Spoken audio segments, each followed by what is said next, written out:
raw October morning in the Montana Territory, a lawyer slid a deed across his polished desk with the tips of two fingers, as though the paper might stain his hand. Across from him, a woman in a plain wool coat received it with both hands, her 6-year-old son sitting stone still on the chair beside her. The document granted her 17 acres of bare granite cliff and one cave, at its base a ruin the whole valley had laughed about for a generation. Outside, the townspeople of Dunmore slid their eyes away from her. On the mercantile porch, their silence heavier than any insult.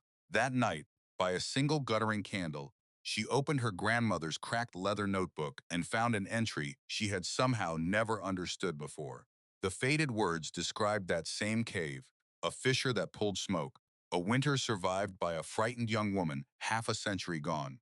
Far to the north, above the ridgeline, the clouds had already taken on the flat metallic sheen her grandmother once called the sky, drawing a breath. 22 days before she lost her home, a small boy who trusted her without condition, and a cave that had been waiting a lifetime for someone to come back to it. The lawyer slid the deed across the polished desk with the tips of two fingers, the way a man handles something he suspects might stain him. And in that small motion, Marin Ashishby understood everything the town had already decided about her. She was 35 years old. She had lost her marriage, her standing, and the last patience of a settlement that measured a woman by whose name she carried. Now, on a cold October morning, in the Montana Territory in the year 1884, she sat in a paneled office in Dunmore while a man in a clean collar handed her the single thing her dead uncle had chosen to leave her: 17 acres of granite cliff and one cave at the base of it, a property the valley had laughed about for a generation. They called it Calder's Folly. What she would do inside that hollow of stone across the next 4 months, no one in Dunmore was prepared to imagine. By the time the worst winter the Selwyn Valley had ever recorded finally released its grip, the very lawyer, now hiding a smile behind his mustache, would be signing his name to keep her exactly where she stood. Ambrose Vane cleared his throat as though the sound might reorder the room to his liking. Mrs. Ashby, the remainder of your uncle's estate is itemized on the document before you. You may review it at your leisure, miss. The correction left her lips without heat. She had stopped supplying warmth to men who had none to return. He absorbed the word with a slow blink. Miss Ashby, then, as you prefer. She kept her hands folded in her lap. Beside her, on a chair too tall for him, her son sat with his boots not quite reaching the floor, his fingers laced together in the exact posture she had taught him. Emmett was sick. He had not spoken since they entered, had not fidgeted, not once, and that stillness in a small boy was its own kind of testimony, though only a mother would know how to read it. The cave, Marin said, because she wanted the details spoken aloud in the daylight where they could not hide, is described how, precisely. Vane's pen tapped the paper twice, a soft percussion that carried more contempt than any sentence he might have composed. A cavity at the base of the north escarpment. Your uncle was quite insistent it be listed by name in the final clause. Apparently, he felt the specification mattered. The corner of his mouth lifted. A unique geological feature, one might say. She had learned that word in the mouths of men like this. Unique was what they said when they meant worthless, and wished to sound generous about it. From the corner of the office came a sound through the nose, a laugh pressed flat before it could fully form. She did not turn her head. She knew the shape of it. Dorian Calder sat with his arms crossed and his inheritance already surveyed behind his eyes. The grazing land, the water rights, the cattle that would carry the family brand into another decade. Dorian, who had not spoken a civil word to her in 3 years, who had stood at the edge of her divorce like a man watching a debt be settled in his favor. Erin picked up the deed with both hands. Her grandmother had taught her to receive things that way, even things that seemed to hold no value, especially those, the old woman used to say, because you never yet knew what a thing would become. Thank you, Mr. Vane. You'll want a man to look the survey over, of course. He said it gently, which was somehow worse. Property law, boundary lines, mineral clauses, complicated matters for a woman managing alone. She rose, and she turned toward him with a slowness that made him sit back against the chair. I am not managing alone. My son is here. He stands a full head shorter than this desk, and he already has more sense than the men who drafted these clauses. So no, Mr. Vane, I am not alone, and I will not be told that I am. His mouth opened, it closed. Emmett slipped off his chair without being asked, his small boots meeting the floorboards with a quiet certainty, and he fell into step beside her as though he had merely been waiting for the moment she would need him to. She did not look at Dorian. She did not look at the clerk, pretending to sort papers by the window. She walked out into the flat gray morning, and Dunmore received her the way small towns always received the newly humiliated, with a silence louder than any shout. Eyes found her, and then found somewhere else to be. The wheelwright's wife discovered an urgent problem with her bonnet. A man loading feed onto a wagon developed a sudden fascination with a knot in his rope. From the porch of the mercantile, a woman began a sentence, the words riding out on a breath of gossip, and then the sentence died in her throat because Marin had turned her head a quarter of an inch, just enough to let the woman know she had been seen doing it. That was the whole of Marin's defense. She had no wealth, no husband, no one to stand between her and the town's eye judgment. She had only the refusal to flinch, and she had learned to make it enough. The walk home ran 9 blocks, and she counted them, the way she counted most things when the pressure gathered under her breastbone. Steps, jars, stitches, the coins left in the tin. The habit had been stitched into her by the same grandmother who had taught her how to hold a deed. Count something, child, the old woman had said when Marin was small and afraid. The mind wants work. Give it work, and it will stop devouring you. 41 steps to the corner where the schoolhouse stood. The elm the children climbed in summer had shed the last of its leaves. Then the rented house came into view, the paint peeling at the porch posts, the kitchen garden she had turned over in the spring, the garden whose harvest next year would belong to someone else. Owen Holloway was sitting on her porch step with his hat in both hands. Marin stopped on the path. Emmett looked up at her, and she pressed his fingers once, the small signal that meant be still. That meant let me carry this. Holloway rose too quickly when they neared, working the brim of his hat between his thumbs until the felt bent. He was not a cruel man. He was the sort who could afford to be decent when decency cost him nothing. And today it was going to cost him something, so his decency had a hunted look about it. Miss Marin, he swallowed. I come by to talk to you plain. She waited. Waiting was a thing she had grown good at. My boy's marrying come November. They'll be needing a place to start, and this here is the only piece I've got standing empty. He turned the hat another quarter. I told him he could have it. How long do I have? The question skipped past whatever speech he had rehearsed, and he blinked at her as though she had turned 3 pages ahead in a book he was still reading aloud. 3 weeks. 22 days, if we're counting fair. The number dropped into her chest and sank the way a stone dropped into a well takes a long moment before you hear it strike the water far below. She did not let her face move. I understand, Mr. Holloway. Thank you for telling me to my face. Most men would have sent a letter and let the calendar do the talking. He nodded twice, uncertain whether he had been thanked or accused, and he left without putting his hat back on, which told her he was more ashamed than he had words to say. She watched him to the corner. Then she sat down on the porch step because her legs had quietly decided they were finished holding her up. Emmett sat beside her. He drew a small gray stone from his coat pocket, smooth and oval, the kind the creek made out of patience over years, and he set it in her open palm with a total gravity that 6-year-olds bring to the giving of gifts. No ceremony, no explanation, only the stone and his certainty that it would help. Where do we go, Mama? His voice held no fear. Not yet. It held only the practical trust of a child who believed his mother. New things, she closed her hand around the stone.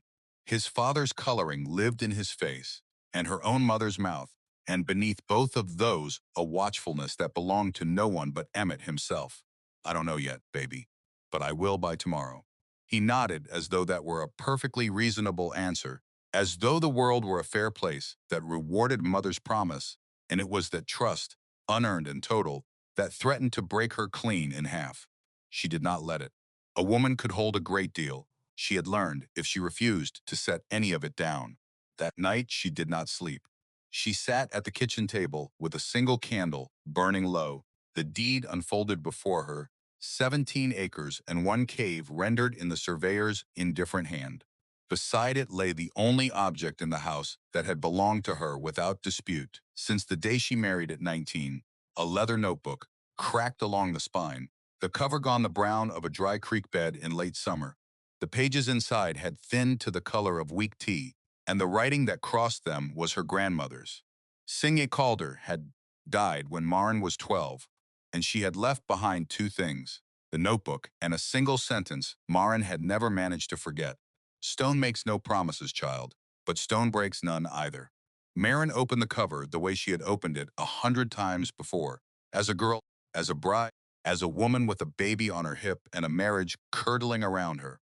It had always been her grandmother's voice made visible, a companion pressed flat and preserved.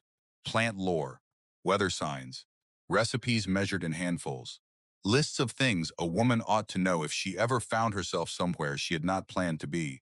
But she had never before read it while holding a deed to a cave. The earliest entry bore the date of 1836, and that year had always sat strangely against what Maren knew of her grandmother's life. Singh had been a wife by then, a mother already, her daughter, Maren's own mother, a small child in that year. So where had a young wife with a small child been, alone, in 1836, writing in a leather book by what the entries described as firelight against a stone wall? The notebook had never quite answered the question, and Maren had wondered about it as a girl, and then let the wondering go, the way one lets go of a riddle that has no key. She turned to a page she had read many times, and this time the words rearranged themselves into meaning, because this time she came to them holding proof. The valley below the North Rock, the entry read, "Wind comes down, crooked here, curls instead of falling straight, found a hollow at the base of the granite. A fissure in the ceiling pulls the smoke clean up and out. Cold in front, dry in the back. A body could winter here. He will not think to look in a hole in the ground. He will not think to look." Marin's hand rose to her mouth. She read the line again, and the candle threw its unsteady light across a truth she had carried near her whole life without ever seeing its shape. Her grandmother, the serene gray-haired woman who had taught her to count and to taste creek water and to receive a deed with both hands, had once been a young wife who needed a hole in the rock to disappear into. The man the entry named without naming had been Marin's own great-grandfather, a figure who survived in family memory only as a shadow at the end of a table, a temper the older relatives had never quite described in full. Singh had run from him in that long ago winter, found this cave, and lived through the cold of it, and she had come back into the world to raise a daughter, and grow old and gentle, and teach a granddaughter how to hold her nerve when the pressure came. Called folly was not her uncle's final insult. It had never been Alden's to insult her with. It was a hand reaching across half a century, a grandmother's voice saying across the length of 2 lifetimes, "I survived this. So can you." She closed the notebook and laid both palms flat on the worn cover, and her shoulders shook once twice, but no tears came. She was past tears and into something harder and more useful. She stood, crossed to the closet beneath the stairs, and drew out the canvas roll where she kept the few tools that were truly hers, a hatchet that had been her father's, a whetstone worn to a shallow curve, a small cast-iron pot. The seed packets she had been saving for a spring she would not now spend in this house. The candle had burned to a stub. It was 3 in the morning, and Marin Ashby was making a list in her head of everything in the world that mattered, and the notebook went to the top of it. She had 22 days, a cave, a book written by a woman who had done this once already, and a boy who trusted her without condition. It was not much. It would have to be enough. And she had spent her whole life learning how to make not enough be enough. Emmett found her at first light standing in the half-emptied kitchen, jars lined up on the table by size, the cast-iron pot wrapped in cloth, the bedding folded into a tight square. He came to the doorway in his nightshirt, with his hair standing up on one side, and studied the changed room. And he asked the only question a child asks. "Are we leaving? Yes. Is it far?" "A day and a half walking. We'll camp one night on the way." "Will there be a fire?" She knelt to his level. "There will be a fire." He considered this with the seriousness of a much older person, And then he asked the question beneath the question, the one that decided everything. Will you be there? She drew him against her face in his hair, and felt his heartbeat quick and sure against her collarbone. Yes, Emmett, wherever we're going, I will be there. Then it's all right. He pulled back and surveyed the kitchen like a foreman assessing a job. What can I do? She almost laughed for the first time in a week. You can pack your own things. Whatever you want to bring, but only what fits in the cart. We can't carry more than the wheels will roll.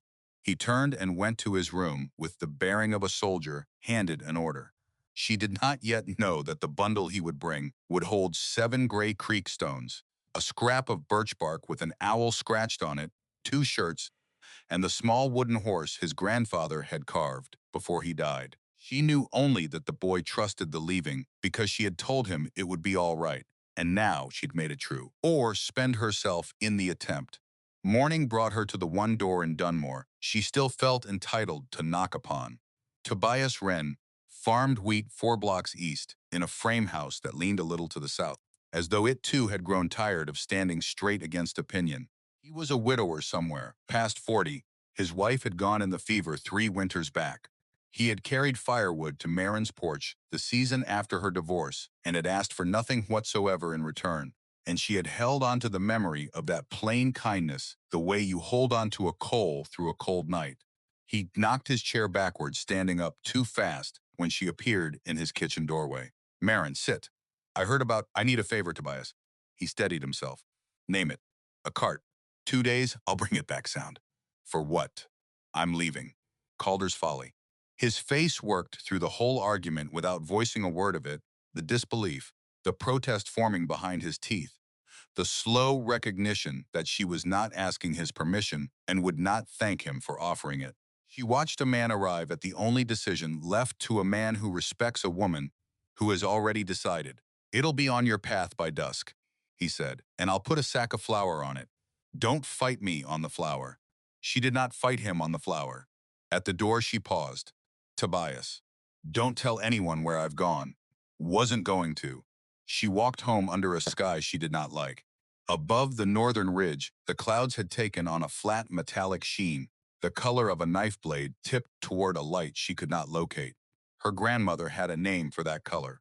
Singh had called it the sky drawing a breath, and she had written in the book that it meant weather was gathering somewhere beyond the ridgeline. Still days off, but coming. Marin pulled her shawl close and kept walking. They left on a Tuesday morning, with the frost still white on the grass. Tobias had loaned a handcart with 2 tall wooden wheels and a long pulling handle, and Marin took the handle herself and leaned into it, and the cart proved heavier than its size had promised. The wheels found every rut the road had to offer. Inside rode everything she still owned in the world: 20 pounds of seed potatoes, the iron pot, the wool blankets, the notebook wrapped in oilcloth at the very bottom where nothing could soak through to it, the hatchet, the dried meat she had been hoarding since August, the flour Tobias had refused to be argued out of. Emmett walked beside her with his bundle tucked under one arm, his small boots striking the frozen road with a purpose that nearly undid her composure a dozen times before they cleared the last house. The town watched them go.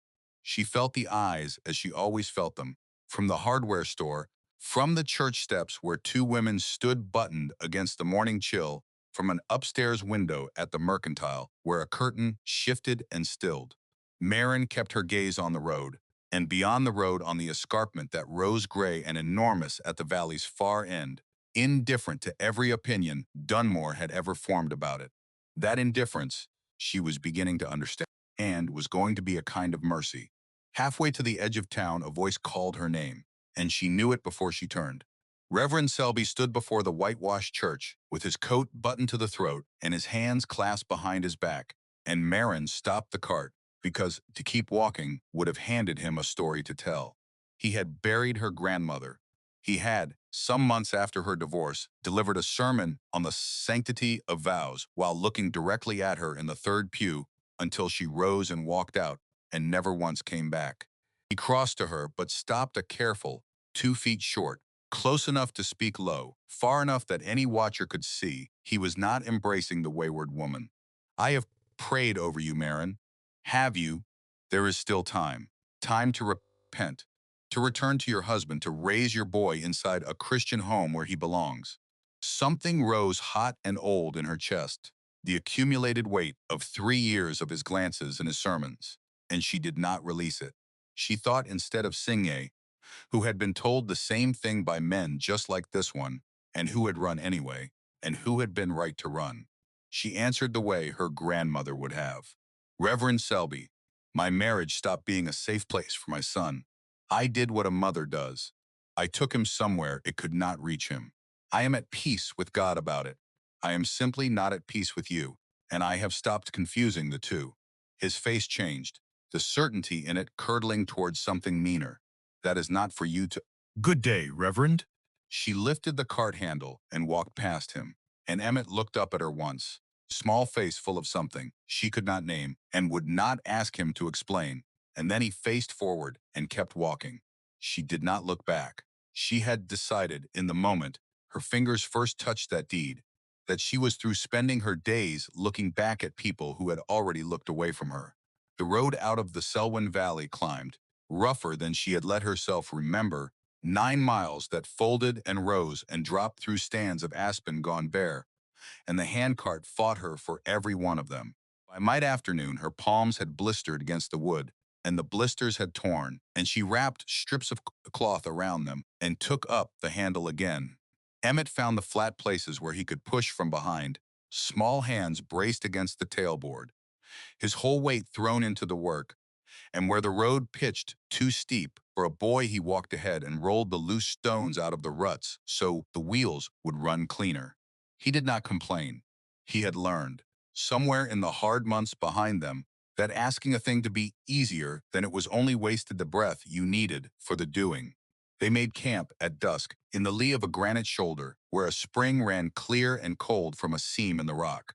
Marin built a small fire from the deadfall Emmett gathered, heated water in the iron pot, broke a strip of dried meat in half, and gave him the larger piece without letting him see her measure it. Cold settled into her shoulders as the light drained from the ridge. She gave Emmett the second blanket and lay awake beneath the first, counting the stars as they hardened in the black, listening for the sounds of animals moving at the edge of the firelight, refusing to let her mind run ahead to what she would find when they arrived. Emmett's voice came out of the dark, small and even. Mama, whose name is in the cave? She turned her head. She had said nothing to him about a carving, about the entry in the book, about any of it. How do you know there's a name in the cave? A pause, the particular pause of a child deciding whether he is in trouble. You said a name last night, when you thought I was sleeping. You said Grandma Signe. She had not known he was awake. She had not known that her son gathered up the things she said in the dark when she believed he could not hear, filing them away in whatever quiet room he kept behind those watchful eyes. There may be, she said. Singy stayed there once, a long time before you were born. Before I was born, even. We'll see when we get there. He absorbed that, and then he asked the thing that mattered to a 6-year-old, which was never the thing an adult expected. Was she scared? Marin looked up at the cold and enormous sky. I think she was. I think she went anyway. Those are two different things, Emmett, and you can hold both of them at once. Being scared and going anyway. That's most of what courage turns out to be. He was quiet after that, and his breathing slowed and even into sleep, and Marin lay watching the fire burn down to coals, thinking of a young woman 2 generations gone who had lain against cold stone with a child of her own and made the same bargain with the same fear. They reached the base of the escarpment in the early afternoon of the second day. The granite rose sheer above them, higher than her memory had allowed, wide as a cathedral wall, and older than any word she owned to describe it. The wind came down off the height, struck the rock face, and broke into strange curling currents, so that standing at the foot of the cliff felt like standing inside something moving in slow motion. The cave mouth sat low in the stone, no more than 4 feet at the opening, widening into shadow as it went back. Whistle Creek ran 40 yards off, loud and clean and cold, exactly where the notebook had promised water would be. Marin stood at the threshold a long moment. Emmett stood beside her, and neither of them spoke, because some doorways ask for silence. Strange, she thought.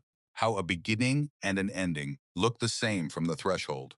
How you cannot tell by looking which one you are about to walk into. The rock did not welcome her. It did not love her. The granite held no opinion about a divorced woman with a small son and 20 days before winter, and that was precisely the gift of it. The cliff had stood before her grandmother. It would stand after her son's sons. It had never once cared what Dunmore whispered on its porches, and standing in its enormous indifference, she felt, for the first time in 3 years, that she had come somewhere large enough to hold her. She lit the small lantern she had carried, wrapped in a shirt at the top of the load, bent her head beneath the low lip of stone, and stepped inside. The smell reached her first, damp earth and long disuse, and something older beneath both, the smell of a space that had kept its own dark for years without interruption. She breathed it in on purpose. The air was cold but not cruel, drier toward the back where the entrance wind could not reach. The ceiling lifted as she went deeper, until after 10 feet she could stand upright, and after 20 the lantern light found the back wall. She stopped. She raised the lantern higher, stepped close, and there at the height of her own chest, cut shallow into the granite but unmistakable, were letters. S.C. and beneath them a year, 1836. Marin set the lantern on the cave floor. She lifted her hand and laid her palm flat against the stone, and her fingers covered the carved letters exactly, as though the cutting had been sized for a hand not yet born when it was made. For a long moment she did not breathe. Her grandmother had stood in this place. Her grandmother had cut her own name into this rock with whatever tool she had and whatever strength a frightened young woman could find, and then she had survived the winter and walked back out into the world and lived nearly 30 more years, long enough to teach a granddaughter to count her way through fear. Calder's folly was not a punishment. It was a relay, a baton passed hand to hand across 2 generations, and Marin was the one now closing her fingers around it. She pressed her forehead to the cold wall and closed her eyes. She did not pray. She did not weep. She stood with her hand over her grandmother's name and felt something move through her that was older than grief and quieter than joy, something for which she had no word except that it felt, at last, like being called by name. Mama. Emmett's voice came small from the cave mouth. Is it all right in there? She opened her eyes, lifted the lantern, and turned. He stood in the low entrance with his bundle still tucked under his arm, the afternoon light behind him, turning the edges of him to gold. Yes, baby, she said, and her voice held steady. It's all right in here. Come and see. He came, ducking under the stone, and she led him to the back wall and held the lantern so the letters caught the flame. He rose on his toes to read them. S and C. His breath fogged faintly in the cold. Seeing Calder. Yes, Calder like you. Before you got married. She had not realized he knew that, had not known which family threads he had gathered up and kept. Yes, Calder like me. He put his own small hand flat against the letters, the way she had, and closed his eyes, and then he opened them and said, with a seriousness that stopped her heart, she knew we were coming. Marin could not answer. She could only nod. Emmett crossed to his bundle and unwrapped it there on the cave floor, and from among the 7 gray stones and the birch bark and the wooden horse he drew a stub of charcoal he had brought without telling her. He came back to the wall and looked up at her, asking permission with his eyes, and she nodded, unable still to trust her voice. He set the charcoal to the stone beneath his great-grandmother's carved name and drew, very carefully, tongue caught between his teeth, the letters he had practiced all summer. M and A then, beneath those, E and A, 3 generations of a family's women and one small boy, marked into the wall of a cave that no one in the valley below had ever thought worth entering. She pressed her hand over her mouth. She did not cry, though it was nearer than it had been at the will reading or on the porch step or on the long climb up. Emmett stepped back, studied his work, nodded once like a builder satisfied with the framing of a house, and then he turned to her and asked, "What do we do first, Mama?" She wiped her eyes with the back of her wrist and looked at the low ceiling, the dry back wall, a fissure she could just make out running up through the rock where the smoke would need to go, exactly where the notebook had said it would be. She had 20 days before the sky finished drawing its breath and let the winter down into the valley. She had a book, a cave, a boy, and two hands that had already bled once today and would bleed again before the work was done. First, she said, we bring the cart up before the light goes. Then we build a floor. Then we make this into a place that will hold us. She laid her palm one last time against the letters, S and C in the year, and made the wall a promise she did not speak aloud. The kind of promise that passes between women across a distance too great for words. Then she took her son's hand and led him back toward the mouth of the cave and the cart and the waiting work. Outside, the wind came down off the height and curled around the two of them, and it did not knock them over. It did not so much as slow their steps. It only passed through, the way wind passes through a place that was always going to stand. And beyond the northern ridge, the sky held its long gray breath a little longer, gathering what it would eventually send down into the Selwyn Valley, while a woman and a small boy carried their whole lives up a granite slope toward a hollow in the rock that had been waiting a lifetime for someone to come home to it. The floor came first because everything else would fail without it. Marin woke before the light on the second morning and read the notebook's instructions twice by the low glow of the banked fire. Her breath clouding over the thin brown pages, lay the flat stones flat side up. Pack wet clay into every seam. Let it dry a full day before you trust your weight to it, or it will heave and crack the first hard freeze and pull your heat down into the ground. She carried the words into the daylight and began to gather stones from the creek bank, the broader flat ones the water had spent years grinding smooth, hauling them up the slope one and two at a time until her arms shook and the torn skin of her palms wept through the cloth wrappings. Emmett worked beside her without being asked. He could not lift the large stones, so he found the small ones and set them in a line by the cave mouth, sorted by size the way she had sorted the jars. And when she knelt to fit the broad slabs into the packed dirt, he knelt across from her and pressed the clay into the gaps with his fingers, working it the way she showed him. His small tongue caught between his teeth. By the second day, her knuckles had split. By the fourth, they bled if she flexed them wrong. By the seventh, a new skin had grown over the ruin of the old, a skin she did not recognize as belonging to the woman who had signed a marriage register at 19 with soft, unmarked hands, and she found she was not sorry to have traded the one for the other. Door was harder than the floor. She had never built a door in her life. She found cottonwood along the creek, dead and dry and straight in the grain, and she read the notebook again where her grandmother had written the thing Marin would turn over in her mind for weeks. Scribe the frame to the rock. Do not fight the cave. The cave is older than your tools, and it will win. Make the door fit the cave. Never try to make the cave fit the door. She read it 3 times, and then she did exactly what the dead woman told her. She shaped the cottonwood with the hatchet, marking with a charred stick where the granite bulged inward, trimming and fitting and trimming again, and her shoulders ached and her wrists cramped, and the frame stood crooked twice before it stood true. By the close of the first week it held, wedged into the living stone, not beautiful but sound. The hinges she had not expected. She emptied the flour sack on the fifth morning to measure out the day's bread and found, buried at the bottom beneath the last of the flour, 3 iron hinges, a hand-forged latch, and a turned wooden handle wrapped together in a twist of burlap. She sat down on the new-laid floor with the cold iron in her lap and understood what Tobias Wren had done and why he had said nothing, and she wept for the first time since the will reading, a silent leaking of the eyes that made no sound and asked for no comfort. A man who had carried firewood to her porch, 3 winters gone, and never once mentioned it, had loaded her cart, forced flour on her, and slipped the makings of a real door into the bottom of the sack, where she would not find it until she was too far up the mountain to refuse it. She had believed there were no decent men left who did not want something for their decency. She had been wrong, and she was glad to have been wrong, and she wiped her face and stood and hung the door before the light failed. Emmett changed in those weeks, and the change was not the softening she might have feared. In a boy pulled out of a town and set down in a hole in the rock. He hardened in the good way, the way green wood hardens into a beam that will carry a roof.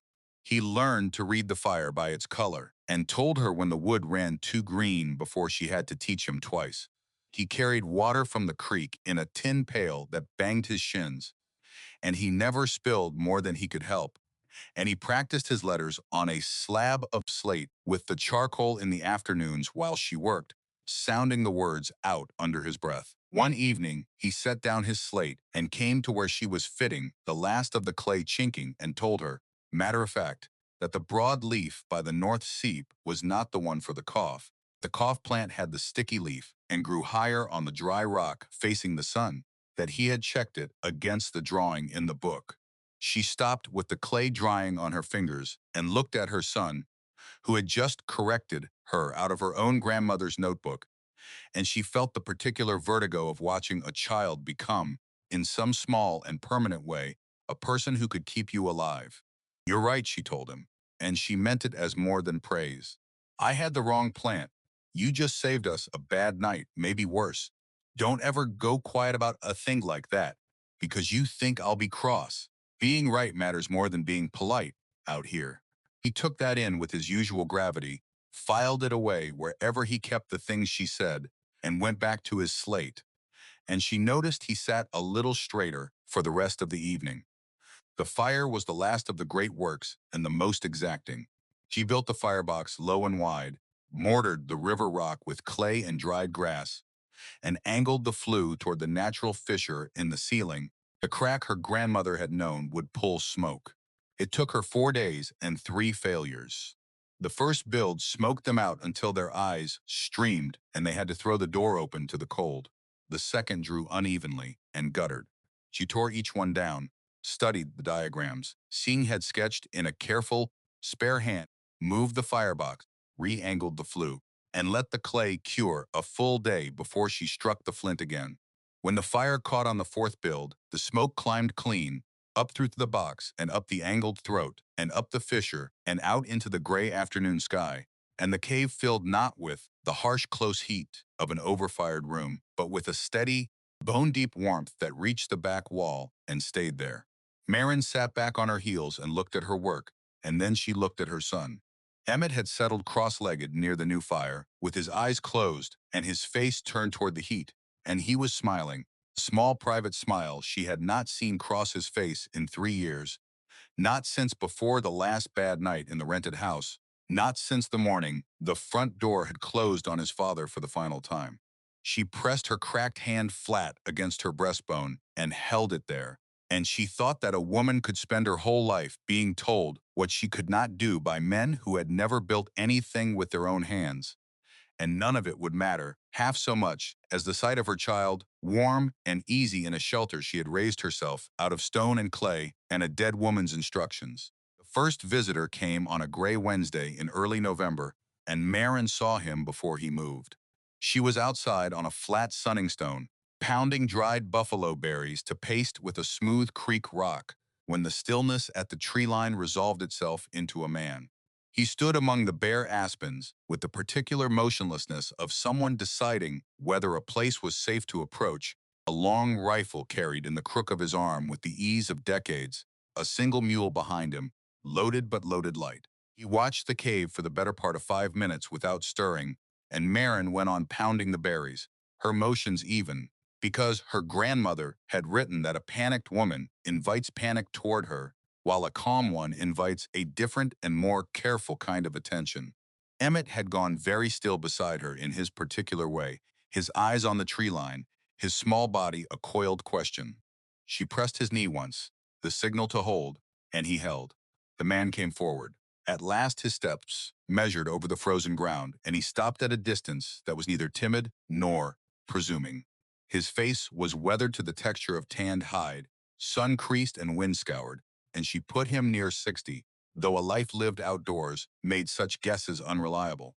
His eyes moved across the woods stacked deep against the cliff, the fitted door with its iron hinges, the shelves visible through the open frame with their clay jars ranked by size, the cleared terrace where she meant to plant come spring.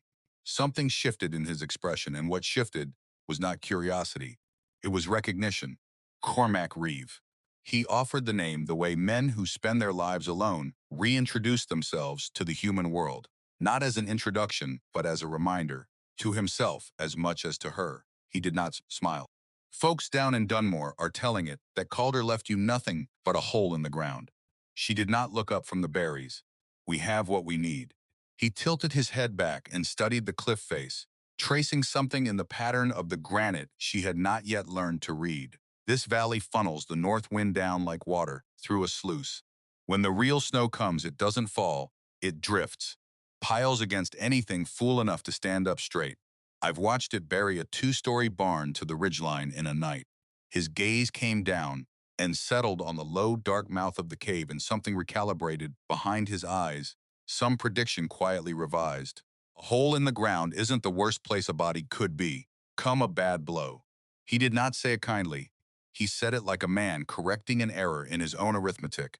Then he walked past her toward the back of the cave, and she had not invited him, and she did not stop him. He stood before the carved letters a long while, with his hat in his hand and his back to her, and when he turned around, his face had become the face of a man who had just remembered something he had spent 40 years failing to forget. Scene Calder. He said the name low, as though speaking it too loud might break it. Marin set down the creek rock. The paste and the berries and the cold morning fell away from her attention entirely. She was my grandmother, I know she was. His eyes went to the letters again, then to Emmett, then back to her. I was a boy. 12 years old, the winter of 36. My mother and I were trying to get through the high country before the passes closed. My father had died on the trail weeks before. An early snow caught us, worse than the season had any right to send, and my mother went out into it to find the wagon road and bring back help. He stopped, and the stopping cost him something. She never made it back to me. I crawled into a cave to get out of the wind, half out of my head with the cold, and I had it in my mind to lie down there and not get up again. Then a woman found me. Brown hair, a voice like still water. She was wintering in that rock herself that season. I understood later, hiding the same as you are, though I was too young and too froze to wonder why a woman was alone in such a place. She went out into the snow, and she found me, and she built a fire I could never have built, and she told me I was going to live whether I'd made up my mind to it or not. The cave had gone very quiet. Even the creek outside seemed to hush. She fed me the better part of 2 weeks off stores she couldn't spare, he went on. Nursed the frost out of my feet. When I could walk, she took me down to the South Road herself and put me on a freight wagon bound for the settlements, and she stood in the road until I couldn't see her anymore. I never laid eyes on her again in this life, but I never once forgot her, and I never forgot what she said to me before she sent me on. Marin waited. She did not trust her voice. She told me some things are handed to a person as wounds, Cormac said, and some are received as foundations, and the whole of the difference lies in the one who receives them. I have turned that sentence over every hard winter of my life for going on 50 years. I could not have told you her name an hour ago. I'd lost it, but I would have known those letters anywhere. Cut just so. The tears came down Marin's face without her permission, and she let them come and did not wipe them away. Emmett looked up at her, then at the old man, and offered into the silence the plainest truth he owned. Mama writes that down sometimes. About the wound and the foundation. She has it in the book. Cormac looked at the boy a long moment, and something in the weathered face eased. I expect she does. It's the kind of thing that gets written down and handed on. That's how it's meant to travel. He crossed to the mule, unstrapped a smoked ham from the pack, and set it on the flat sunning stone where she had been working. Trade you for potatoes when they come up in the spring. I'll want a sack of them, good ones. Was not charity, and he did not let it become charity. It was a transaction laid down between two people who were going to share a winter in the same stretch of country, and it was the first time since her uncle's will had been read aloud that anyone had spoken to Marin as though she were simply a neighbor and not a scandal or a burden or a fool. She could not answer past the tightness in her throat, so she only nodded, and he seemed to understand the nod for what it was. He turned to go, and at the tree line he stopped and looked back. Miss Ashby, your grandmother had a way of standing when she was working a problem in her head. She set one hand on her hip and cocked her head off to the side like she was listening to something the rest of us couldn't hear. He paused. You did it not 10 minutes ago, pounding those berries, before you'd said a word to me. I just wanted you to know I saw it. Wherever she is, she's still standing in you. He walked into the trees, the mule following without being led, and Marin stood in the cold with the smoked ham on the stone beside her and the boy's hand finding hers. And she understood that the cave had not merely sheltered one frightened woman 2 generations back. It had sent that woman out into the snow to find a freezing child and save him. And now that saved child, gone gray and old, had walked back out of the past to tell his rescuer's granddaughter that the line held. The debt her grandmother had paid forward across a lifetime had come full circle in the mouth of her own cave. He cried. Emmett observed after the trees had swallowed the old man, his tone caught between wonder and concern. Old men mostly don't. No, she agreed. They mostly don't. That's how you know it was true. He kept her alive in his head for 50 years, and now she's keeping him company again through us. That's the thing about the people we lose, Emmett. They don't stay gone if somebody's willing to carry them. The days shortened, the buffalo berries dried on their stalks, and Marin cut them and hung them, and she and Emmett dug the last edible roots from the terrace before the ground locked. She rendered fat and packed it into the clay jars, and she counted the stores every morning and made Emmett count them with her, so that the arithmetic of their survival lived in 2 heads instead of one. The notebook filled the gaps her own experience could not, and where the notebook fell silent, she reasoned from what her grandmother had taught her by hand. And slowly the cave became not a refuge she was hiding in, but a household she was running. She found the warm seep in the 3rd week of November, and it changed the whole shape of what the place might become, deepening the storage pit at the back of the cave, digging where the notebook had marked a faint sketch she had taken for a drainage line, when her spade broke through into wet clay, and the wet clay was not cold.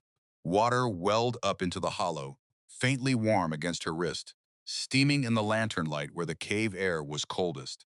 She knelt over it a long while. In the margin beside the sketch, her grandmother had written a line Marin had read a dozen times without understanding it. The rock here keeps a little warmth of its own. It does not freeze when everything else does.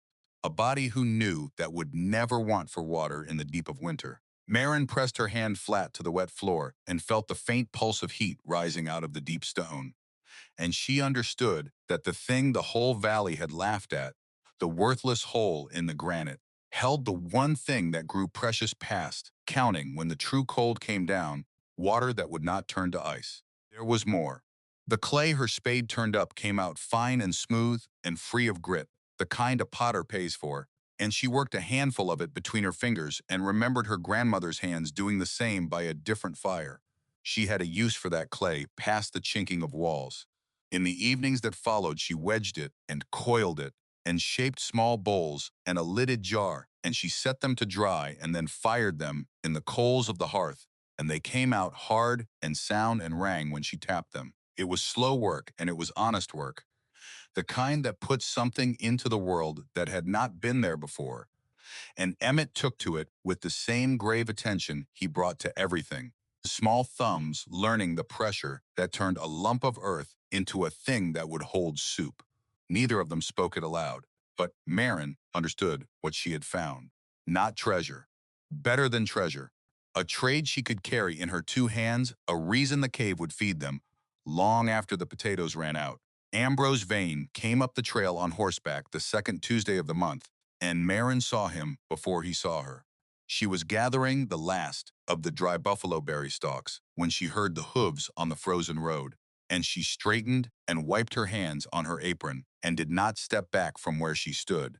He rounded the bend on a well-bred bay, his saddle polished, his dark wool coat the same one she had last seen across his desk. He was riding toward the north end of the valley, where she had heard he was overseeing the raising of a great storage barn, a thing of milled lumber freighted in at ruinous expense with a roofline built to be seen from a distance, a monument to a man who had never in his life made anything with his own 2 hands. He slowed the bay as he passed the cave. His eyes traveled over the deep-stacked wood, the smoke rising steady from the fissure in the rock, the fitted door, the cleared terrace, and his expression settled into the small, superior smile of a man whose earlier conclusions have just been confirmed to his satisfaction. He shook his head, once, barely a movement, the way a man shakes off a thing beneath his notice. He touched his heels to the bay's flanks and rode on. He did not greet her. He did not ask after the boy. He did not spend a single word on the woman he had handed a hole in the ground, and Marin watched him go until the trail's curve took him. That was the lawyer, Emmett said, coming out of the cave with his charcoal in his hand. It was. He didn't say hello. That's rude. She knelt and set her hands on his shoulders, the cold making her knuckles ache where they had cracked and healed. Some men, when they decide a person isn't worth their respect, stop spending words on them entirely. They think the silence is a punishment they're handing down.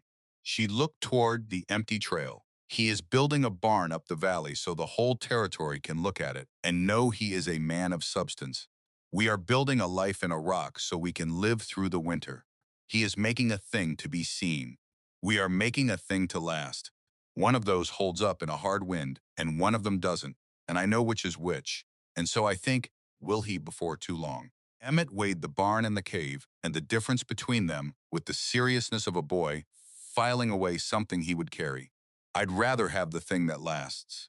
That, she said, standing, her breath fogging, is because your great-grandmother's sense skipped 2 generations and landed clean in you. The cough came at the end of the month.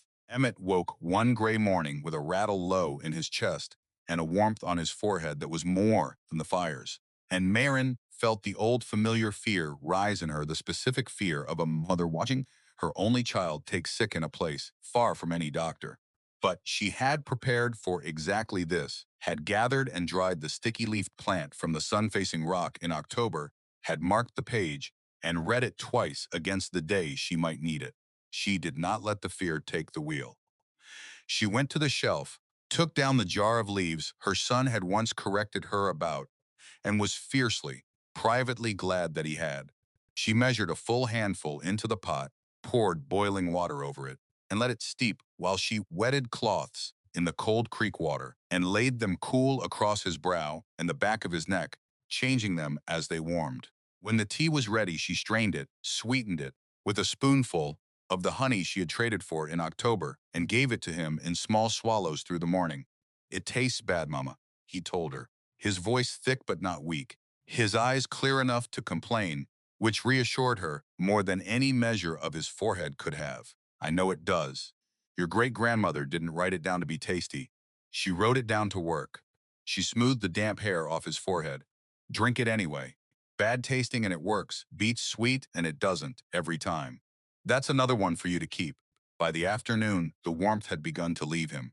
By evening, the rattle in his chest had loosened, and he sat up and asked for broth, and she gave it to him and watched him drink the whole cup. And only when he had finished and lain back down did she let herself feel how frightened she had been. She sat beside him with her back against the warm stone while he slept easy, the fever gone as quietly as it had come, and she thought there was a particular kind of triumph the world never gave a woman credit for, the triumph of a mother who had kept a sickness small through knowing what to do, and that this quiet victory in a cave, unwitnessed by anyone who would ever praise it, was worth more than the deed to every acre in the valley. Emmett stirred near midnight and found her sitting there watching him. "Did Grandma Signy teach you the medicine?" he asked, his voice gone drowsy and content. She did. She wrote it down for a granddaughter she knew she'd never meet, on the chance that granddaughter would someday need it. Marin tucked the blanket to his chin. She was teaching me from her grave tonight, Emmett. You helped, because you're the one who knew which leaf. So that's 3 of us who kept you well. You're a hard boy to get the better of. He smiled at that, drowsy and pleased, and was asleep again before she finished pulling the blanket square. Cormac Reeve came down out of the eastern rock in the first week of December, and this time he did not dismount. He stopped at the tree line with the mule behind him and looked not at the cave but at the sky above the northern ridge. And Marin followed his gaze and saw that the flat metallic sheen she had marked the morning she left. Dunmore had deepened and hardened into something committed, a color that had stopped threatening and started promising. 4 days, he said. Maybe 5. I've been up along the high ridges the last 3 reading it. There's a system building back of the range bigger than anything I've watched come into this valley since '56. He shook his head slowly, his eyes never leaving the ridgeline. This won't be a snowstorm, Miss Ashby. A snowstorm comes and goes. This is going to be something else. A system that size doesn't move through. It stalls. It sits down over a valley and it stays. Marin felt a cold climb her spine that had nothing to do with the weather. How long will it stay? A week. Could run longer. Pressure on a thing that big doesn't behave like the small ones do. He finally looked down at her, and there was no unkindness in it, only the flat honesty of a man who had watched country kill people who did not respect it. You've done well up here. Better than I looked for. Now do more. Double your wood. Whatever you think you've got, lay in twice. Seal that door tighter than you think it needs. And when it hits, you do not open that door for anything until you've had 2 full days of dead silence after the wind quits. Why 2 days? Because snow settles and hardens after a blow, and a door opened too soon does you 2 harms at once.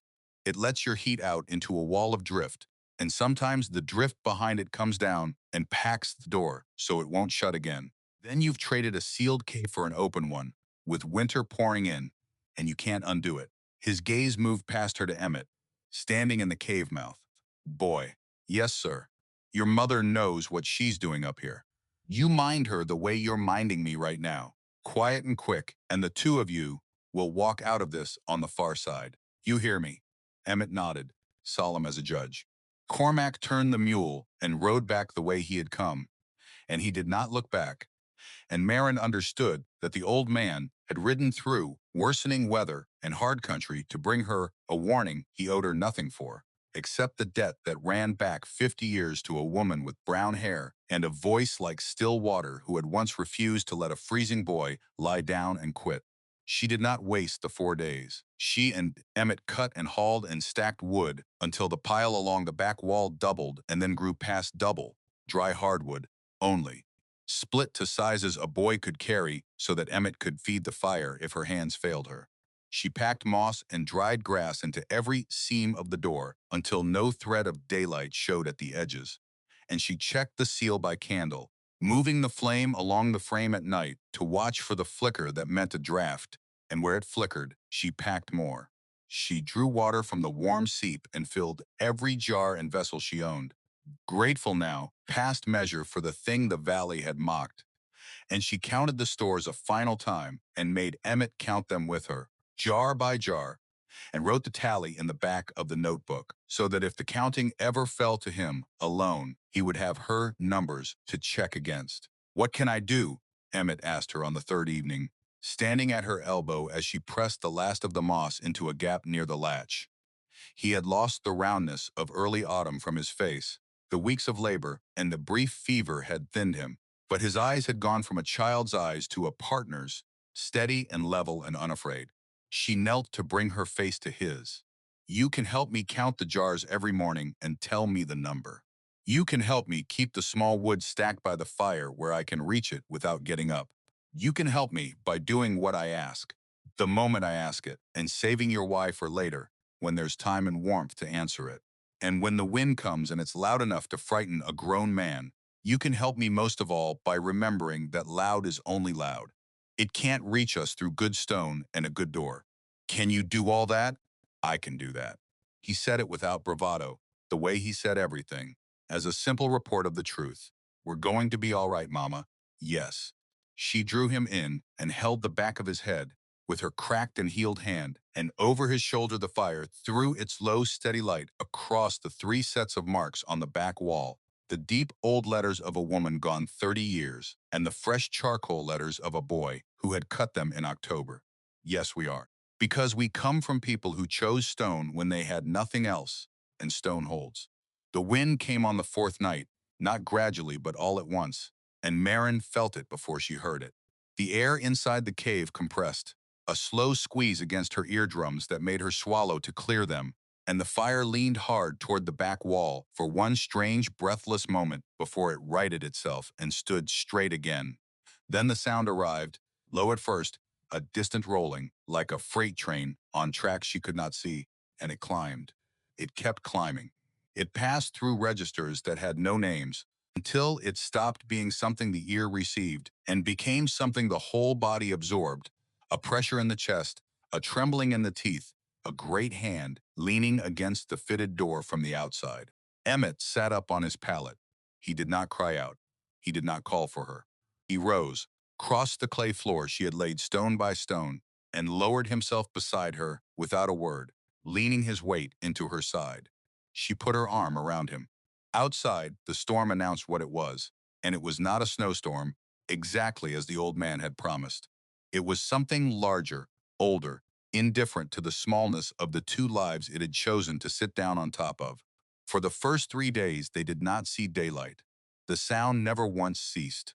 It changed its pitch and found new ones, and exhausted them and built again, and it pressed walls of air against the door until the moss in the seams whispered, and it made the clay jars on the shelf hum so faintly that Marin had to lay a fingertip against one to be certain she was not imagining it. She kept the fire low and fed it the way a nurse feeds a failing patient, small portions carefully timed, hardwood only, a slow deep burn meant to last.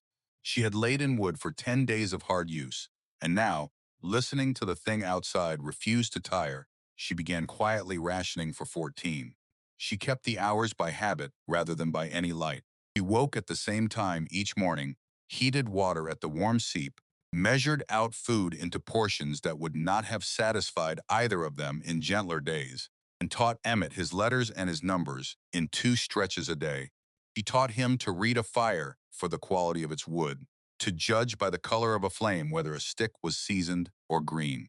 She taught him how to pace a long task against a limited store of strength, how to sit still when sitting still was the only work a body could usefully do. He took it all in without complaint, without once asking when the wind would stop, because he had learned in the weeks behind them that asking a hard thing to end before it was ready only spent breath a person might need later. On the 4th day of the storm, she came back from the woodpile and found him at the rear wall, alone, holding the lantern in both hands, talking. She stopped at the edge of the firelight and did not interrupt. His voice was small and level. He was speaking to the carved letters, to the deep old ones above and to his own charcoal ones below. The fever broke, he was telling them. Mama gave me the leaf tea, 3 swallows, the way you wrote it down. She put the cold cloths on my neck. She didn't sleep the whole time, I saw. She looked tired, but she wouldn't say she was tired. She never says. He paused, as though the wall were answering, as though he were leaving room in the dark for a reply only he could hear. Door doesn't leak anymore. No light gets in at the edges. Mama checked it with the candle. Another pause. She's still scared sometimes. I know because she puts her hand flat on her chest like this. She could not see him demonstrate, but she knew the gesture he meant, the pressing of the palm to the breastbone she had done, without knowing he was watching. That means she's scared and won't say. But I don't tell her I know. Some things you let a person keep. He set the lantern down and walked back toward the fire, and when he saw her standing in the shadow, he did not startle, did not look caught. He only took her hand and led her to the warmth, and she let him, and she did not ask what he had been doing, because a child's private conversations with the people who came before him belonged to the child alone. She had known that since the day he was born. Some doors a mother does not open, even when she holds the key. On the 5th night, the smoke stopped going up. She noticed it at the same instant the pressure gathered under her breastbone, that old warning she had learned to trust. The fire had drawn clean for 5 days. Flu had pulled every wisp of it up the angled throat and out the fissure in the roof. Then, sometime in the black hours, the draw failed. A thin haze began to gather along the ceiling, sliding lower, and Emmett coughed once in his sleep, a small dry sound that snapped her fully awake. She understood what had happened before she was on her feet. The fissure, the natural chimney her grandmother had chosen this cave for 2 generations ago, ran up through the rock and out onto the open cliff face above, and the cliff face had spent 5 days gathering the storm snow. The exit hole at the top had iced over.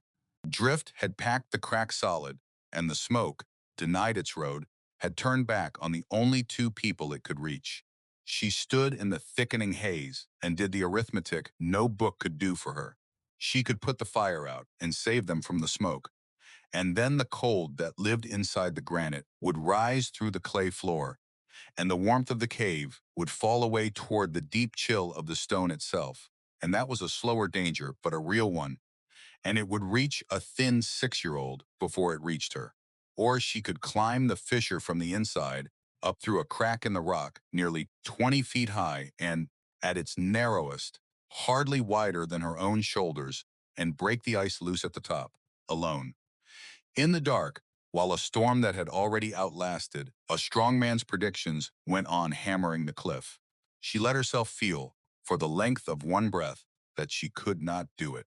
Then she set the feeling down where it could not slow her hands, because there was no one else within 9 frozen miles, because the boy asleep by the fire was 6 years old, because the only person on the earth who could climb that crack was the woman standing in front of it. She would climb it then. There was nothing further to decide, and deciding was over. She woke Emmett gently and told him what she meant to do, keeping her voice as flat and ordinary as if she were describing the weather or the order of the morning's chores. She would not frighten him with the whole truth of it, she would only give him his part. She tied a length of cord around her waist and made the other end fast to the heavy stone at the corner of the firebox. 40 feet of it. It would not hold her if she fell, but it would tell him where she had come to rest if she went still and silent, so that he would not have to search the dark for her. She pulled on her heaviest coat and drew on her grandmother's gloves, the brown leather ones she had found in the coat pocket her second week in the cave, worn smooth by hands gone 30 years, a little large across her own knuckles. She thought, working her fingers into them, that she was about to break ice out of a chimney with the same gloves that had once warmed the hands of the woman who saved a freezing boy, and the thought steadied her more than she would have believed. She set the notebook in Emmett's lap. He received it in both hands, holding it the way she had taught him to hold things that mattered. Listen to me, Emmett. She crouched to his level, the smoke stinging both their eyes now. If I come back down, you and I keep the fire small until the air clears, and then we sleep.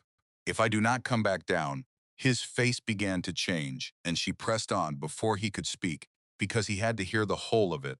If I do not come back down, you keep the fire low. You eat one small share every long while. You drink from the warm seep. You do not ever try to climb after me, you wait. Mr. Reeve told us he would come after 2 days of quiet. When he comes, you give him this book. You tell him it was Singer's. You tell him, I said, he should help you. Emmett's face had gone pale in the low light, but his eyes stayed dry, and they were not a child's eyes anymore. You're coming back down. She had meant to answer with something careful. She found she could not lie to that steady gaze. Yes, I am. I only told you the other thing so you'd know what to do if the world turns out what crueler than I mean to let it. Say it, he told her, and there was a hardness in it that undid her more than tears would have. Say you're coming back down. I'm coming back down. Good. He folded his hands on the cover of the book and sat by the fire and did not move again, a small sentinel keeping the one post she had given him, and she turned to the wall and the crack that ran up it and began. The fissure started at the height of her chest and narrowed sharply about 6 feet up, then opened, then pinched again, throat of stone that expanded and constricted the whole of its length in a pattern her grandmother had surely mapped in her body and never written down, because to write it down would have meant admitting she expected another woman to have to climb it someday. Marin wedged her boot into the first opening, reached up with her right hand, found a hold in the cold rock, and pulled. The chill of the granite came through the worn leather into her palms. At once she climbed. It was not the climbing of a man going up a mountain face.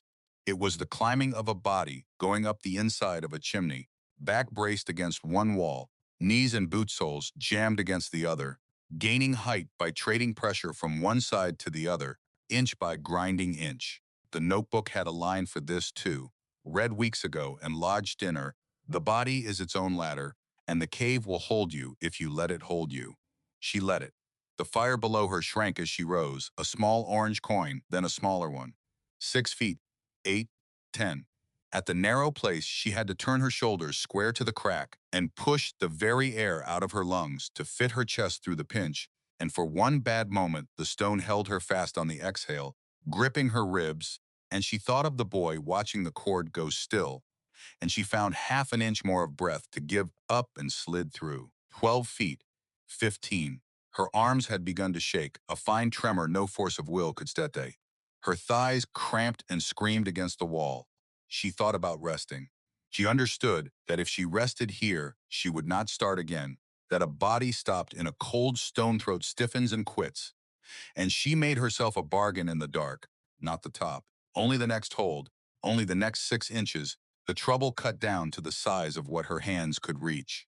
Her grandmother had written that too, in a margin she had read 100 times. When the whole of a thing is too large to lift, make the thing the size of your 2 hands, and lift only that. She lifted only that. The next hold, then the one past it. 18 feet. 19. The crack ended in a domed pocket of rock, and above the dome, the opening to the sky had shrunk to a hole she could have covered with her spread hand, and the hole was sealed. Not with loose snow, with ice, with drift compressed under 5 days of its own weight into something that was no longer snow and not yet stone, but shared the worst of both. She braced herself against the walls of the pocket, freed her right hand, and drew the short hardwood rod from her belt, the one she had cut and sharpened that same evening against exactly this. She drove it up into the ice. Once, twice. A chip broke loose and fell cold against her cheek. She drove again, and again, her shoulder wrenching with each blow in the cramped space, and she switched the rod to her left hand when the right gave out and drove with that one until it failed to two. A piece of ice the size of a fist broke away and dropped past her ear into the dark. She drove again, and again, and then came the sound she had climbed 20 feet in a storm to hear. Small, clean pop, and a column of frozen air poured down through the broken plug and struck her full in the face. She gasped, and only then understood how thin the air below her had gone, how shallow her own breathing had turned in the last minutes without her marking it. She widened the hole, working the rod around its edges, breaking it out to the size of 2 fists, then 3. Wind screamed down through it now, brutal and clean, the coldest thing she had ever felt, and it was the most welcome thing she had ever felt in her life.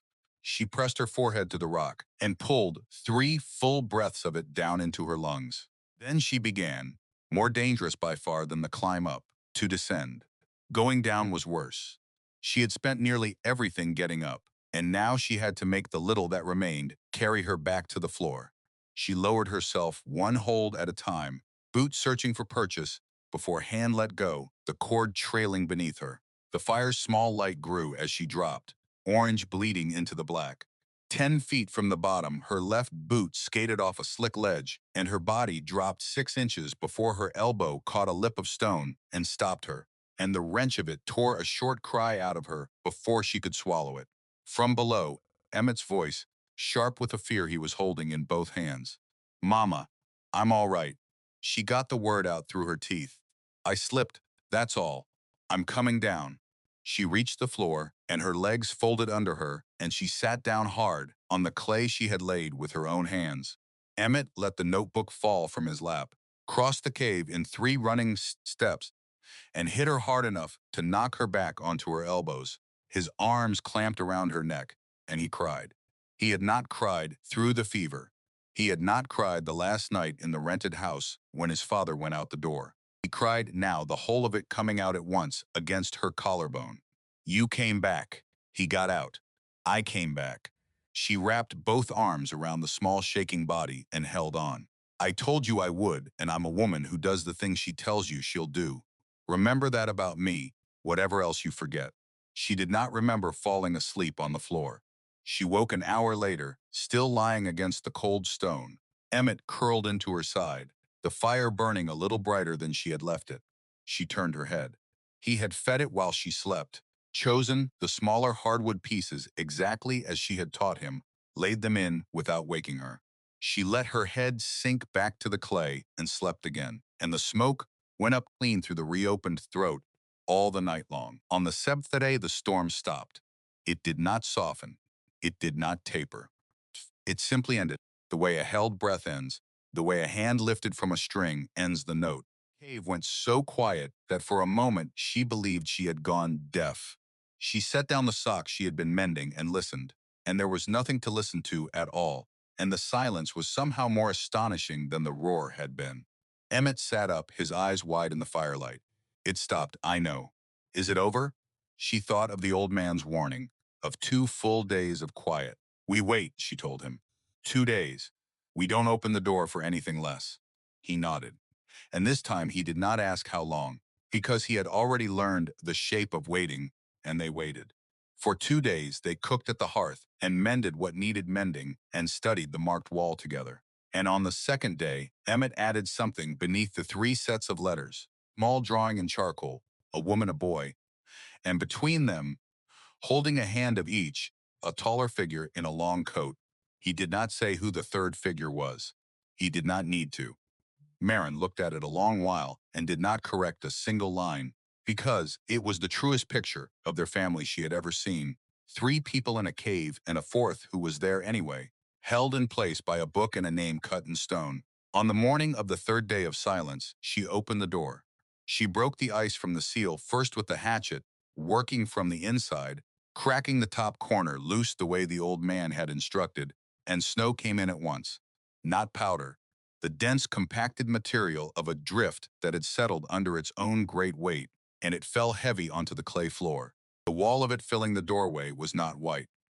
It was a blue-white, the color of pressed depth, and it let through no sky and no sun, only the faint blue luminescence of packed ice holding what little light had found its way down through many feet of drift. She began to dig. She worked at an upward angle, following the line of least resistance toward where she judged the surface must be, and she and Emmett fell into a rhythm without discussing it, trading places every few minutes. He broke the packed snow loose.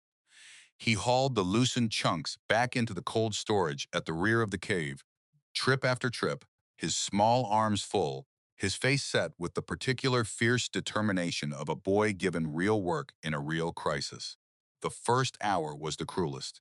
The drift near the door had frozen nearly to ice, and every load had to be broken free before it could be moved, and she narrowed her mind down to the single load in front of her, then the next, then the next, exactly as her grandmother had written that a body survives a buried life, not by digging out all at once, but by moving this one load, and then the load after it. In the fourth hour, the spade broke through. It was not dramatic. A hole opened in the packed snow above her, no bigger than her fist, and through it fell a shaft of white daylight so bright after 7 days of firelight that she had to turn her face away and shield her eyes.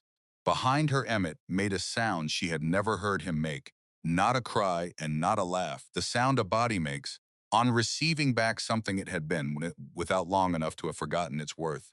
She widened the hole, worked it larger and larger, big enough for a body, and she went up first to be sure the surface would bear weight before she let him follow. She came up into a world with no relation to the one the storm had buried. The Selwyn Valley, she knew, was gone. In its place lay a sculpted white country, drifts frozen mid-collapse into the shapes of waves, the surface hard enough to walk upon, the sky above scoured to a blue of impossible clarity, the particular blue that comes only after a great system has stripped the air of everything that is not itself. She turned to look back toward the cave and could not find it. A vast bank of consolidated snow rose halfway up the cliff face, smooth and solid, as though the valley had always worn that white shoulder there. She was standing on the roof of her own home, and the thought turned her briefly dizzy.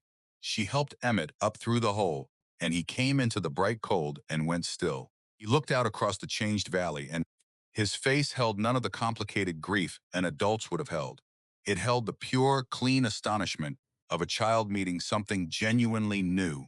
He crouched and picked from the surface of the drift a small gray stone the storm had carried there, smooth and oval, the same size and color as the one he had pressed into her palm on a porch step in October, and he set it in her gloved hand without looking at her face. She felt the weight of two stones in her coat pocket then, the one from autumn and the one from winter, and thought that the season had closed itself like a hand, one stone at each end of it. The walk to Dunmore took the better part of a day for 9 miles, because the storm had erased the road and the country had to be read anew. Fence posts stood at strange heights out of the drifts, the tops of them the only proof a road had ever run there. The town came into view first as a scatter of smoke sources and exposed roof lines, some whole and some not, and Marin stopped on the rise above it and counted, the way she counted when the pressure came, and the count was grim. Sound roofs, 7. Broken ridgelines, 4. 3 houses gone down entirely under the weight the storm had piled onto them. The church had lost its bell tower. The new one, the one her Uncle Alden had paid for out of his cattle money, the one raised by subscription across 3 counties, the one meant to carry his name on a bronze plate for 100 years after him. It had snapped clean at its base and lay across the churchyard like a felled tree, and the great brass bell had rolled 20 feet from the wreck of it and come to rest against a fence rail. Marin looked at it a long moment. Stone keeps no promises, but it breaks none either. Her grandmother had written, and Tower, she thought now, standing over the ruin of Alden Calder's monument to himself. Towers break every promise a proud man asks them to keep. He walked down into the settlement, and the first person she met was Tobias Wren, standing at the edge of what had been the livery, his shovel planted in the drift beside him, his face carved hollow by a week of speaking to neighbors about the missing and the lost. He saw them coming across the snow and went absolutely still, and she understood, reading his face, that he had not expected to see them alive. Not this morning, not walking under their own power, the two of them, with color in their cheeks. Marin. Her name came out of him raw, the voice of a man who had been told a friend was gone, and was now being handed back up. We thought above. We thought you were both under it. We were in the cave, she told him. The cave held. He crossed the space between them and pulled her into an embrace that had nothing courting in it and nothing familiar, only the rough gratitude of a man learning that a grief he had already begun to carry had been lifted off him. He let her go quickly, cleared his throat, and looked down at Emmett. You took care of your mother up there, did you? We took care of each other, Emmett told him, with the scrupulous accuracy he brought to everything. Tobias's hollow face cracked into the first smile it had worn in days. I'll wager you did. Then the smile went, and he told her the things she would have to know. It was a hard week down here, Marin. Some of the older folks were caught out when it came on, and we've had our hands full. But there's a worse trouble right now, and it's a child. He rubbed a hand down his ravaged face. The Larkin boy. He's been missing since the second day. Whole town's been sick over it. Something went cold in her that had nothing to do with the wind. Missing where? Nobody's sure. He was seen making for the schoolhouse root cellar when it came on hard, but the schoolhouse is down, roof and walls, and the drift over that whole quarter is deeper than a man is tall. We've dug since the wind quit and found no sign of him. His voice dropped. His mother won't leave the spot. Marin was already moving. The root cellar. You said he was making for the cellar. She caught Tobias by the sleeve. A stone cellar dug into the ground doesn't come down when the building over it falls. The building comes down on top and seals it, but the cellar holds. Where was the cellar door? Tobias stared at her, and a terrible hope crossed his exhausted face. North side, under where the porch was. Then he may be in it, sealed under the wreck, the same as we were sealed under the drift, waiting for someone to know he's there. She turned to Emmett, crouched fast, gripped both his shoulders. I need you to stay with a grown person you know this minute, and not near the digging. This is the one thing I'll ask you to do without asking why. He looked at her, and whatever protest a 6-year-old might have made, he set it down. I'll stay with the lady with the gray dog. I know her. He had marked, even that weeks ago, filed away the safe adults of a town he'd passed through only twice. Go find him, Mama. She went. She found the schoolhouse quarter under a mountain of blue-white drift and broken timber, and she found the Larkin boy's mother, where Tobias had said she would be, on her knees at the edge of it, and Marin did not offer her comfort, which was worthless, but a task which was not. Show me exactly where the north porch stood. Pace it out for me. Your feet remember what your eyes can't see under all this. The men came, the ones with strength left in them after a hard week, and Marin set them digging not at random, but at the single point the mother's pacing had marked, straight down along the line where a cellar door would stand, the way she had dug up and out of her own buried door 3 days before. Load by load, the problem cut to the size of the next shovelful. She worked beside them, her wrenched shoulder aching with every throw, and she did not stop because she of all of them knew the exact arithmetic of a sealed space, knew how a small body could sit in the dark of a stone room and wait, knew that the difference between waiting and worse was only how fast the people above understood where to dig. They broke through to the cellar door as the light began to slant toward evening. Marin cleared the last of it herself, wrenched the packed snow from the frame, and hauled the door up against the drift. And cool air and the earthy smell of stored roots came up out of the dark, and a small voice came up with it, thin and cross and gloriously alive, complaining that he had been down there an awful long time and was powerfully hungry. The Larkin boy had done exactly what a sensible child does. He had reached the cellar ahead of the worst of it, pulled the door shut, wrapped himself in the sacking stored there, eaten from the bins, and waited, cold and bored but whole, for the world above to remember him. His mother went down into the hole after him and came up with him bundled in her arms, and the sound she made was one Marin would carry the rest of her life. And the men around the pit, hard men who had spent a long week at grim work, took off their hats and turned their faces away and let themselves be glad. How did you know? The boy's mother kept asking, gripping her raw hands. How did you know to dig just there? How did you know he'd be all right? Because a stone room keeps what you put in it, Marin told her, and because a child who does the smart thing deserves a grown person smart enough to come find him. He saved himself. I only did the digging. She would not take the credit, the woman pressed on her, because the boy had earned his own safety by keeping his head, and she wanted him told so, wanted him raised, knowing he had been the author of his own rescue and not merely its lucky object. She found Ambrose Vane late that same afternoon, sitting on a plain wooden chair someone had set out in the snow before the ruin of his house. The east wing had gone down entirely. Half the roof stood open to the sky. A borrowed blanket hung across his shoulders, not his own. His fine wool coat was somewhere under the wreckage. He wore in its place a workman's canvas jacket, 2 sizes too large, the sleeves swallowing his hands. His polished boots were ruined past saving. He sat with his hands slack on his knees and looked, she thought, like a man whose scaffolding had been pulled away all at once, discovering for the first time what stood underneath when the show of it was gone. He saw her coming across the trodden snow. He did not rise. He did not speak. His eyes moved over her, over the evidence in her face, and her carriage of a woman who had come through the very thing that had stripped him bare. And then his gaze went to Emmett, whom she had collected on her way, standing at her side, healthy and upright with his hand in hers. She watched a calculation move behind the lawyer's eyes. Naked now, because he no longer had the means to hide it, watched him arrive at a sum that contradicted every word he had spoken about her across a polished desk in October.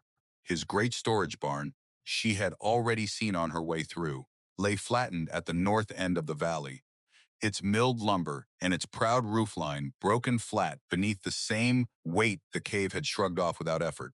He tried to say something. What came instead was a dry, compressed sound with no words in it, and he lowered his head. She did not fill the silence for him. She had brought no words up the valley. For this man she had none to spare, and she would not manufacture forgiveness he had not asked for, out of a pity she did not feel.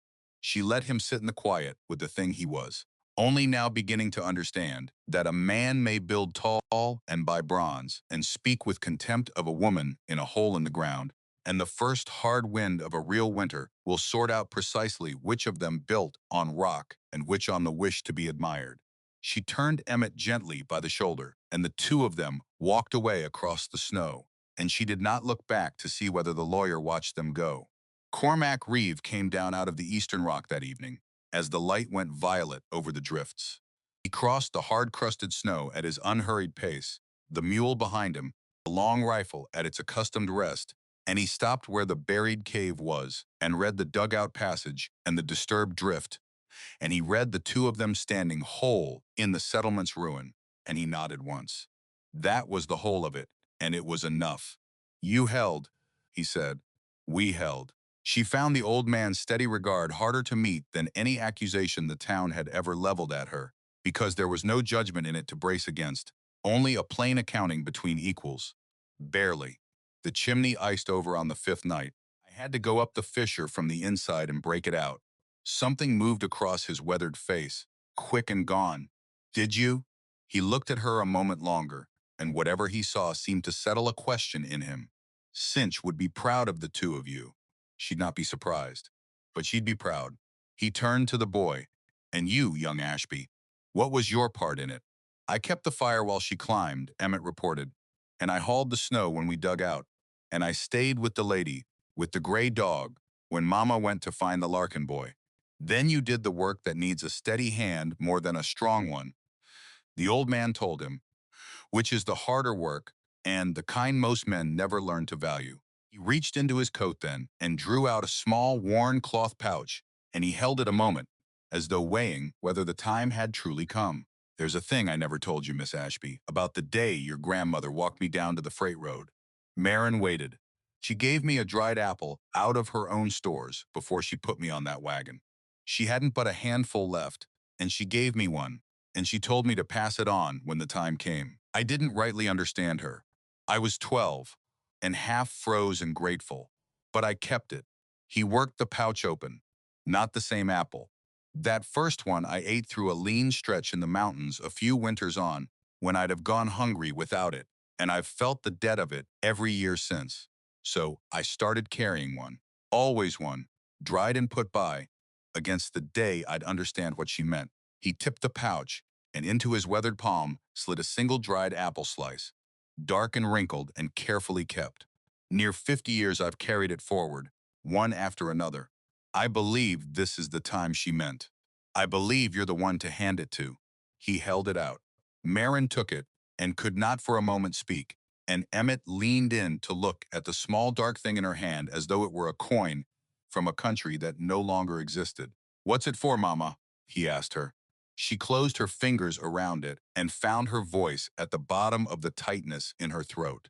It's a promise, baby, made between people who'll never all be in the same room. Your great-grandmother made it. Mr. Reeve kept it for half his life. Now it's mine to carry. She looked down at her son, and one day it will be yours. That's what an inheritance is, not the gold. The thing somebody trusts you enough to hand forward. Emmett nodded slowly, taking the weight of it, accepting it as the only kind of inheritance that had ever truly mattered. Cormac touched the brim of his hat, turned, and walked back toward the eastern rock, with the mule following, and the scoured sky went from violet to the deep, clean blue of a winter dusk over a valley that had learned in 7 days exactly what would stand and exactly what would fall. The town did not forget what it had learned. In the weeks that followed, as Dunmore dug itself free and set about the patient work of raising roofs and burying its regrets, the meaning of Calder's folly quietly turned itself inside out. The village well had cracked in the deep freeze, its casing split and its water gone foul under the rubble, and the creek that fed the settlement lay lock solid a foot down. But the seep at the back of Marin's cave ran warm and clean all through the hardest weeks of January. And one by one the people who had slid their eyes away from her on the mercantile porch came up the 9-mile road with empty vessels and uncertain faces. She turned no one away. She filled jars from the water the whole valley had mocked, and she sent them home with small, sound bowls of fired clay when their own crockery had shattered in the cold, and she asked nothing for either but that they carry the road home carefully so the water would not spill. Tobias Wren came up the path in the last week of that month with a folded paper in his coat and something shy and pleased working at the corner of his mouth. He did not come empty-handed. He brought seed beans for the spring planting and a small jar of honey and a pair of warm boots donated by a family in town who had heard the whole of the story, the woman and the boy and the cave that held when the houses fell. There's a paper going around, he told her, turning it in his hands the way Owen Halloway had once turned his hat. a petition to the county land office, asking them to set your claim to the 17 acres beyond any question and to grant you a decade's abatement on the tax in view of the character of the ground. He held it out. I thought you should be the one to read the names on it before it goes down the valley. She unfolded it and read, and the names crowded the page, some in a firm, educated hand, and some cramped and painstaking in the hand of people who did not often take up a pen. There were more than 20 of them. Near the bottom, small and careful, as though the writer had wished neither to be noticed nor to be absent, was the signature of Ambrose Vane. Emmett had come to read over her arm, sounding the harder names under his breath the way she had taught him through the fall. His finger stopped on the last signature. Mama, that's the lawyer. It is. He signed it. Why? She considered the question a long moment, because it deserved a true answer and not an easy one. Because he learned the same thing we did this winter, baby. Only slower and at a harder price. Some people come to the truth by building a life in a rock. Some come to it by watching the thing they built to be admired fall down around them. But they get there, the ones who are willing to. And a person who has finally learned a thing ought to be let sign his name to it. Emmett folded the paper along its creases with great care. Can I keep it? With my stones. Keep it, she said, and handed it into his keeping. When you're grown, you'll understand what it cost. The man signed at last, and it will mean more to you then than it can now. That night, the boy slept, and the fire had settled to a steady orange breathing against the back wall. Marin opened the notebook to a blank page near the end, past all the entries her grandmother had made. Across 2 winters of a life Marin had only now come to understand. She sharpened a stub of pencil with the hatchet's edge, and she wrote, in her own hand, beneath everything Signet had left her. I found the cave you marked. I read the book you kept. My son learned the medicine you wrote down, and the winter you warned of came, worse than the one you knew, and we held. There was a boy trapped under the snow, not ours, and what you taught me told me where to dig, and he is home with his mother tonight because you once knew how a stone room keeps what you put in it. I know now that you ran here too, from a man who could not be lived with, and that you came back and lived a long, gentle life, and never told a soul where you had hidden. You wrote it down instead. You kept the book and you waited, and the waiting reached all the way to me. Whoever reads this after me, some daughter or granddaughter I will not live to meet, know that we come from women who chose stone when they had nothing else, and stone holds. The wound was real. The foundation is real too. Welcome home. She closed the book and set it back on the shelf beside the fired clay jars, and she laid another length of hardwood on the fire, and she sat down on the warm floor beside her sleeping son. Outside, far to the south, the deep cold was beginning at last to loosen its grip on the land, and somewhere under the snow the creek had started, very quietly, to remember spring. The cave held them the way it had always held, the ones who came to it in their worst season and stayed to learn what it could teach. She closed her eyes, and for the first time in longer than she could name, she was not counting anything at all.